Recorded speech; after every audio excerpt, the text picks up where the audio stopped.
একদিকে বাংলাদেশে চূড়ান্ত অরাজকতা, সেখানে লাগাতার হিন্দুদের ওপর আক্রমণ, হিন্দুদের একের পর এক বাড়ি ভেঙে ফেলা হচ্ছে, দোকানে কার্যত লুটপাট চালানো হচ্ছে।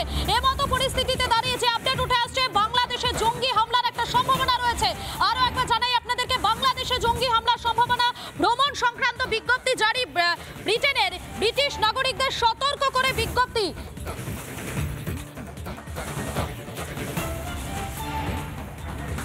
আর এই মুহূর্তে যে আপডেট আপনাদেরকে জানাচ্ছি, বাংলাদেশে জঙ্গি হামলার সম্ভাবনা, ভ্রমণ সংক্রান্ত বিজ্ঞপ্তি জারি ব্রিটেনের। অত্যন্ত গুরুত্বপূর্ণ একটা আপডেট এই মুহূর্তে আপনাদের সামনে তুলে ধরছি। সরাসরি চলে যাবো, আমাদের সঙ্গে রয়েছেন আমাদের প্রতিনিধি কিশলয় রয়েছেন। কিশলয়, একে তো বাংলাদেশের এই পরিস্থিতি, ইউনূস প্রশাসন কার্যত চুপ, আর তার ওপরে এবারে জঙ্গি হামলার সতর্কবার্তা। ঠিক এই দেখো, এই মুহূর্তে আমার ঠিক এই স্ক্রিনে আমাদের অত্যন্ত আধুনিক এই এলইডি স্ক্রিন যেটা রয়েছে, সারফেস বলা হয়, ওয়েবসাইটটা দেখো government.uk, অর্থাৎ ইউকের ব্রিটেনের সরকারি ওয়েবসাইট। সেখানে ফরেন ট্রাভেল অ্যাডভাইস, সেই ফরেন ট্রাভেল অ্যাডভাইস খুলেছে। এখানে কি লেখা রয়েছে? বাংলাদেশ, বাংলাদেশের কট্টরপন্থীরাও দেখুন গোটা বিশ্ব আপনাদের বিষয়ে কি চিন্তা করছে। বাংলাদেশ, এখানে কি লেখা রয়েছে? Warnings and insurance, latest update, updated assessment that terrorists are likely to try to carry out attack in Bangladesh. বাংলাদেশের যে কোনো মুহূর্তে কট্টরপন্থী জঙ্গিরা আক্রমণ করবে, আক্রমণ করার সেই পরিস্থিতি তৈরি হয়েছে। কে বলছে? ব্রিটেন। বাংলাদেশের ম্যাপের ছবি রয়েছে, বলছে কোথায় কোথায় যাওয়া যাবে না।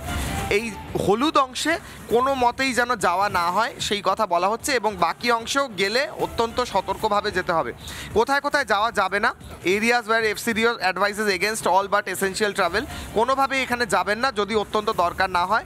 বলা হচ্ছে চিটাগং হিল ট্র্যাক, চট্টগ্রামে যাওয়ার যেতে বারণ করছে, কারণ as there are regular reports of violence, চট্টগ্রামে ভায়োলেন্স হচ্ছে, হিংসা হচ্ছে, অ্যান্ড আদার ক্রিমিনাল অ্যাক্টিভিটি, ভয়ঙ্কর ক্রিমিনাল কার্যক্রম চলছে, কাজ চলছে সেখানে, অ্যান্ড মোর রিমোট পার্টস, এবং এখানে রেখেছে রাঙামাটি, খাগড়াছড়ি আর বান্দরবন, এই সমস্ত এলাকায় কোনোভাবেই যাওয়া যাবে না, এমনটা বলছে ব্রিটেন সরকার। অর্থাৎ মধুকল্পিতা চট্টগ্রামে আমরা জানি হিন্দুরা বেশি সংখ্যায় থাকেন, সেখানে আক্রমণ হতে পারে, চট্টগ্রামে আক্রমণ হতে পারে, ভায়োলেন্স হতে পারে, এবং ভায়োলেন্স হচ্ছে এমনটা বলা হচ্ছে। অর্থাৎ হিন্দুদের ওপর যে ভায়োলেন্স, হিংসা হচ্ছে, সেই হিংসায় সরাসরি এক প্রকারের স্ট্যাম্প মেরে দিল ব্রিটেন সরকার। এদিকে হ্যাঁ হ্যাঁ, এখান থেকেই তো প্রশ্ন উঠছে, এই যে তুমি যে দেখালে, যে জিনিসটা দেখালে, যে ম্যাপটা তুমি দেখালে, যে সমস্ত জায়গাগুলোর কথা তুমি একটা একটা করে উল্লেখ করছো, এবং সর্বোপরি যেমনটা কিশোরা দেখালো, একেবারে গভর্নমেন্ট অফ ইউকে, খুব বাংলায় বলতে গেলে একেবারে ইউকের সরকারের পক্ষ থেকে এই বিজ্ঞপ্তি জারি করা হচ্ছে। এত কিছু চলছে, এত বিষয় চলছে, কিন্তু ইউনূস সরকারের কার্যত কোনো হুঁশ নেই নাকি? তারা কি এখনো পর্যন্ত কি মানে চোখটা বন্ধ করেই রাখবেন? কিছুই কি দেখতে পাচ্ছেন না তারা? দেখো, মধুকল্পিতা ছোট্ট একটা দেশ, ভারতের যে কোনো একটা রাজ্য এর চেয়ে বড়, ছোট্ট একটা দেশ, ম্যাপেও ঠিক করে দেখা যায় না, তার মধ্যেও বিভিন্ন জায়গায় মার্ক আউট করা রয়েছে কোথায় কোথায় যাওয়া যাবে না। অর্থাৎ এইটুকু একটা জায়গা, তার মধ্যে বেশিরভাগ জায়গায় টেরারিস্ট আক্রমণ হতে পারে, জঙ্গি আক্রমণ হতে পারে, এবং বেশিরভাগ জায়গায় কি চলছে এখানে দেখো লেখা রয়েছে, কি চলছে? Reports of violence and criminal activity, অর্থাৎ দেশটাই ক্রিমিনাল, গোটা দেশটা জঙ্গিদের দেশ, ক্রিমিনালদের দেশ, যেখানে ভায়োলেন্স হয়। আর কোথায় হয়? বিশেষত চট্টগ্রামের কথা কেন বলা হচ্ছে? কারণ আমরা জানি সবচেয়ে বেশি অ্যাটাক হয়েছে চট্টগ্রামে, কারণ হিন্দু বৌদ্ধ সংখ্যা চট্টগ্রামে সবচেয়ে বেশি। যেখানে হিন্দু বৌদ্ধরা বেশি রয়েছেন সেখানে সবচেয়ে বেশি ভায়োলেন্স আর হামলা চলছে, সেটা ইউকে গভর্নমেন্ট নিজের ওয়েবসাইটে স্পষ্ট করে দিল। এর চেয়ে আর কি হতে পারে অসম্মানজনক? আদালতের বাইরেই তো আমরা দেখেছিলাম কিভাবে হিন্দুদের উপর, সনাতনীদের উপর একেবারে বর্বরভাবে অত্যাচার চালিয়েছিল এই ইউনূস প্রশাসন। এই মুহূর্তে বাংলাদেশে একের পর এক জায়গা থেকে যে খবরগুলো উঠে আসছে সেগুলো একটার পর একটা আপনাদেরকে জানাচ্ছি। আর এবারে জানাবো বাংলাদেশের সুনামগঞ্জের দোয়ারা বাজারে, সেখানকার ছবি দেখাবো আপনাদেরকে। সেখানে হিন্দুদের বাড়িতে কিভাবে নির্বিচারে ভাঙচুর, কিভাবে দোকানে লুটপাট চালানো হলো। দেখুন, সোশ্যাল মিডিয়ায় ইতিমধ্যে ভাইরাল সেই ভিডিও, একবার দেখাই আপনাদেরকে কিভাবে হিন্দুদের বাড়ি, ঘর, দোকানপাট, মন্দিরে লুটপাট। দেখুন একবার সেই ছবি।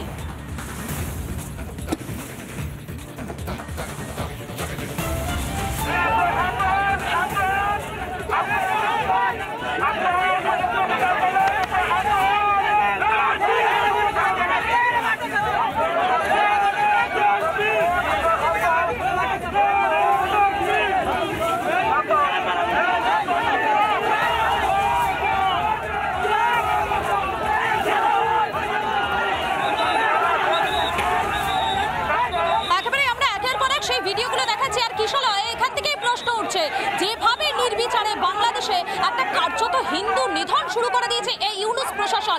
তাতে কি মনে হয় ইউনুস প্রশাসন কি খুব বেশি দিন ধোপে টিকবে, নাকি হিন্দুদের গর্জনে কার্যত পিছু হটতে বাধ্য হবে এই বর্বর প্রশাসন? দেখো, হিন্দুদের গর্জনে অনেক ক্ষেত্রে তারা পিছু হটেছে অলরেডি। প্রথমে বলা হয়েছিল ইউনুস সরকারেরই আইনজীবী আদালতে দাঁড়িয়ে সে বড় বড় কথা বলেছিল যে ইসকন কট্টরপন্থী ব্যান করে দেবো ইত্যাদি। পরের দিন সেই একই আইনজীবী আদালতে দাঁড়িয়ে কি বললেন যে না না, আমরা কিছু ভাবছি না ব্যান করার কথা। কোথাও তো সেই হিন্দু গর্জনে চাপ আসছে, কিন্তু তারই সঙ্গে সঙ্গে আমি এটাও বলবো সরকারের তরফ থেকে যেখানে এক প্রকার চেষ্টা করা হচ্ছে ব্যালেন্স অ্যাক্ট করার, সেখানে কট্টরপন্থী জঙ্গিরা কিন্তু এখনো প্রতিদিন হিন্দুদের উপর আক্রমণ করছে। গতকাল শোনা একদম আদালত চত্বরে সেখানে আমরা দেখলাম যে কিভাবে আইনজীবীরা কার্যত আদালতের মধ্যে দাঁড়িয়ে তারা হুমকি দিচ্ছে। এটাও কি এই ইউনুসের সরকারের একটা অন্যতম লজ্জা বলে মনে হয় নাকি সলয়? আরে আইনজীবীরা ড্রেস পরেছে, আবার কালো রঙের কোট পরেছে, যে কোট পরে বিশ্বের বড় বড় আইনজীবীরা দাঁড়ান, আইনজীবীরা তাবড় আইনজীবীরা দাঁড়ান, তারা সেই কালো কোট পরেছে। এই নির্লজ্জ মূর্খ কি বলবো কট্টরপন্থী মূর্খ আইনজীবীরা কালো কোট পরে তারা দাঁড়িয়ে বড় বড় কথা বলছে এবং হুমকি দিচ্ছে। এবং তারই সঙ্গে সুনামগঞ্জে গতকাল অ্যাটাক হলো, সুনামগঞ্জে হিন্দু মন্দির, লোকনাথ মন্দির, কালী মন্দির, ইসকন সেন্টার হামলা হলো, সুনামগঞ্জে হিন্দুদের বাড়ি জ্বালিয়ে দেওয়া হলো, সুনামগঞ্জে হিন্দুদের সোনার দোকান পুড়িয়ে দিয়ে সেখান থেকে লুট করে নেওয়া হলো। কেন হলো? বলা হচ্ছে কোনো কেউ নাকি ফেসবুকে কমেন্ট করেছে যা তাদের সেন্টিমেন্টে লেগেছে। আদৌ সেটা সত্যি না পুরোটা পরিকল্পিত আক্রমণ করার জন্য তারা নিজেরাই সেই কমেন্ট করেছে কিনা কট্টরপন্থীরা, মৌলবাদীরা, জঙ্গিবাদীরা, সেটাই একেবারে কিশোরে কিছুক্ষণ আগে যেমনটা আমি আর কিশোরায় আপনাদেরকে জানাচ্ছিলাম যে আদালত চত্বরে আইনজীবীদের বর্বরতা। একবার দেখুন সেই ছবিটা, তারপর আবারও ফিরছি, দেখুন একবার। চট্টগ্রাম আদালত পাড়ায় যারা যদি কেউ সাহস করে এই চিন্ময় দাসের পক্ষে এবং চিন্ময় দাসের দোষরের পক্ষে কেউ যদি ওকালতি করতে চায় কিংবা ওকালতনামা দাখিল করে, সাথে সাথে এই কোর্ট বিল্ডিং এর তাকে গণফিরে দিতে হবে। এই চট্টগ্রাম আদালত পাড়ায় যারা যদি কেউ সাহস করে এই চিন্ময় দাসের পক্ষে এবং চিন্ময় দাসের দোষরের পক্ষে কেউ যদি ওকালতি করতে চায় কিংবা ওকালতনামা দাখিল করে, সাথে সাথে এই কোর্ট বিল্ডিং এর তাকে গণফিরে দিতে হবে। এই চট্টগ্রাম আদালত পাড়ায় যারা যদি কেউ সাহস করে এই চিন্ময় দাসের পক্ষে এবং চিন্ময় দাসের দোষরের পক্ষে কেউ যদি ওকালতি করতে চায় কিংবা ওকালতনামা দাখিল করে, সাথে সাথে এই কোর্ট বিল্ডিং এর তাকে গণফিরে দিতে হবে। আপনারা শুনলেন কি বলছেন আইনজীবী, সেই ছবি সেই মুহূর্ত আপনাদের সামনে তুলে ধরলাম, যেখানে বাংলাদেশের কোর্টে দাঁড়িয়ে, আদালত চত্বরে দাঁড়িয়ে, আদালতের ভেতরে দাঁড়িয়ে একজন কট্টরপন্থী কিভাবে হুমকি দিচ্ছে সেটা আপনাদেরকে শোনালাম। এই মুহূর্তে আমাদের সঙ্গে টেলিফোন লাইনে রয়েছেন আন্তর্জাতিক সম্পর্ক বিশেষজ্ঞ রাজগোপাল ধর চক্রবর্তী রয়েছেন। আপনাকে স্বাগত রিপাবলিক বাংলায়। দিনের পর দিন যতই দিন যাচ্ছে ততই বাংলাদেশের পরিস্থিতি আরো ভয়াবহ হয়ে উঠছে। আর গতকাল আমরা যে ছবিটা দেখলাম তাতে এই প্রশ্ন উঠে যাচ্ছে নাকি যে বাংলাদেশে এই মুহূর্তে একটা চূড়ান্ত অরাজকতা চলছে, এই মুহূর্তেই উচিত ইউনুস সরকারের কোনো একটা পদক্ষেপ নেওয়া? হ্যাঁ, দেখুন, বাংলাদেশে যে কোনো প্রশাসন নেই সেটা তো বহুদিনই পরিষ্কার হয়ে গেছে। এখন বিচারের বাণী নীরবে নিভৃতে কাঁদে। বিচারালয়ে মানুষ ন্যায় বিচার পাবে, সবাই সমান, আইনের চোখে সবাই সমান, এটা আমরা এতদিন জেনে এসেছি। বাংলাদেশও তার আইনও একই কথা বলে এবং বাংলাদেশ যে ইউনিভার্সাল হিউম্যান রাইট ডিক্লারেশন যে সই করেছে তা তো একই তারা স্বীকার করে নিয়েছে। কিন্তু দেখা যাচ্ছে বিচারালয়ের মধ্যে আপনারা যেটা শোনালেন, একজন জানি না তার কি পরিচয়, তিনি বিচারালয়ের মধ্যে মানে বলছেন যে চিন্ময় দাসের পক্ষে কেউ যেন আইনজীবী না দাঁড়ায়। এটা তো বিচারের কোনো ধরনের এর মধ্যে পড়ে না। বিচারের যে সমস্ত মাপকাঠি আছে, গন্ডি আছে, যা এথিক্যাল ওনাদের যে ডিক্লারেশন দিতে হয় উকিলদের, কোনোটার মধ্যেই পড়ে না। বোঝাই যাচ্ছে যে সেখানে আইনের শাসন নেই, সেখানে মৌলবাদের ধর্মান্ধতাই সেখানে রয়েছে। সেটা থাকলে সরকারের কাজ সেটাকে শাসনের মধ্যে নিয়ে আসা, কিন্তু ইউনুস সরকার সম্পূর্ণ ব্যর্থ।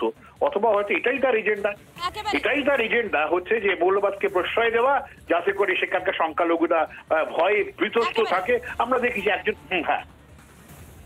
একেবারে বোঝাই যাচ্ছে রাজাগোপাল বাবু এই মুহূর্তে বাংলাদেশে আইনের শাসন বলে তো কিছু নেই, এবং সেখানে যেভাবে দিনের পর দিন লাগাতার হিন্দু নিধনের কার্যত একটা যজ্ঞ চালিয়ে ইউনুস প্রশাসন, তাতে একটা জিনিস স্পষ্ট, ইউনুস প্রশাসনকে এটার ফল ভুগতে হবে। ধন্যবাদ রাজগোপাল বাবু আপনাকে। যে খবর, যে আপডেট আপনাদেরকে লাগাতার দিচ্ছি, বাংলাদেশের খবর, বাংলাদেশের আপডেট, এবং বাংলাদেশে হিন্দু বলেই কি আইনি বৈষম্য? বাংলাদেশের বিচার ব্যবস্থার বেনজির একটা বৈষম্য এক্ষেত্রে লক্ষ্য করা যাচ্ছে।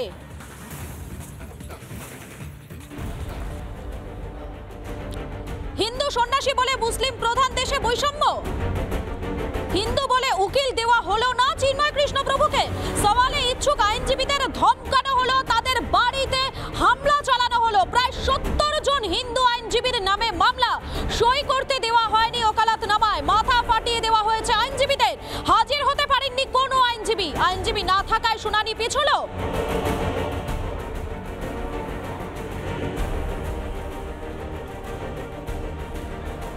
বাংলাদেশের বিচার ব্যবস্থা একটা বেনজির বৈষম্য লক্ষ্য করা যাচ্ছে। হিন্দু সন্ন্যাসী বলে মুসলিম প্রধান দেশে একটা বৈষম্য লক্ষ্য করা গেল, হিন্দু বলে উকিল দেওয়া হলো না চিন্ময় কৃষ্ণ প্রভুকে, সওয়ালে ইচ্ছুক আইনজীবীদের ধমকানো হলো, চমকানো হলো, 70 জন হিন্দু আইনজীবীর নামে মামলা, সই করতে দেওয়া হয়নি ওকালতনামায়, মাথা ফাটিয়ে দেওয়া হলো আইনজীবীদের একাংশের, এবং হাজির হতে পারেননি কোনো আইনজীবী, আইনজীবী না থাকায় শুনানি পিছিয়ে গেল।